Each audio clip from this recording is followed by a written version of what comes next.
So I watched this clip that Ben Norton of, the Gray Zone and what is that? Quick shout out to INN before I forget, of the Gray Zone and the Moderate Rebels podcast did about this Yahoo News story that came out on the December 11th, I guess, of last year now about Operation Whistlepig, this secretive program within CBP Customs and Border Protection that investigates, Americans, particularly journalists, even mainstream journalists from publications like Politico. I believe they also investigated the founder of Huffington Post, that kind of liberal hack establishment, and, Arianna Huffington, the founder of that, how they were investigating this, again, secretive organization, or the secretive unit within CBP were investigating journalists, investigating politicians, and but it's all these other countries that are authoritarian and have this state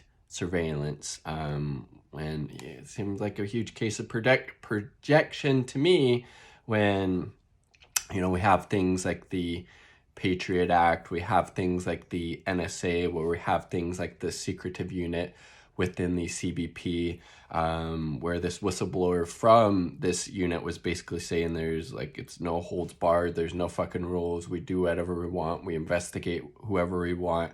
And again, if they're going after typical kind of establishment liberal outlets like Politico or Huffington Post, or I think Ben Norton in his video on this mentioned the New York Times as well, how many actual independent journalists of the anti-imperialist, socialist, communist, anti-capitalist viewpoint have they been going after, right? If they're willing to investigate people at these liberal establishment networks like the ones I just mentioned, how many people who actually speak truth to power from an socialist, communist, anti-imperialist lens, people who call out the horrors of U.S. imperialism, white supremacy, the horrors of capitalism, how many of those people do you think they have investigated? Probably a whole lot more than 20, right?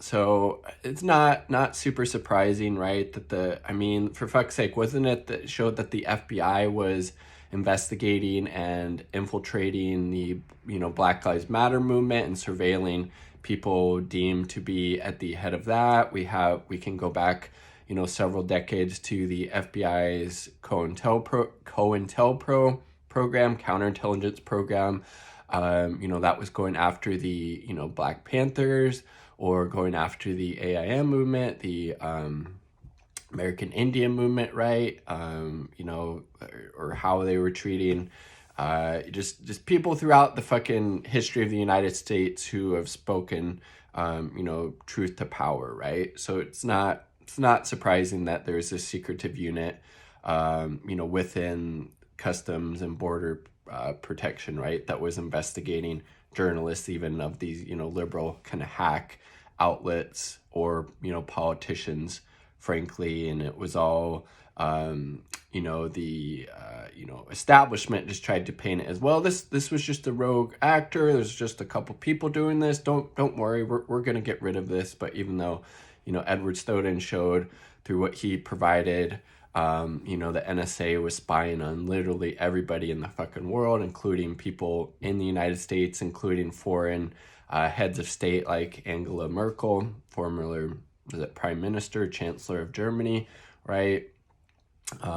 So, definitely being watched, being listened to by big tech, by the state, by the NSA, by the CBP, etc.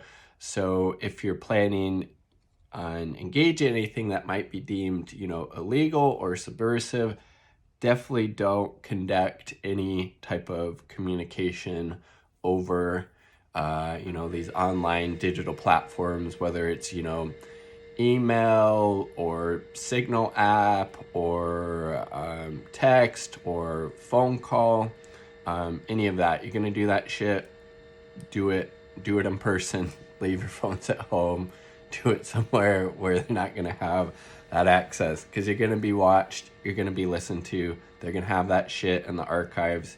And this is just another example of how much of a police state, how much of a surveillance state the United States is, right? Like the video if you like the damn video. Subscribe for more content. All part of the people. Quick shout out to the 2 Uber comrades supporting my channel, my partner, and Indie Left News. Peace. Much love.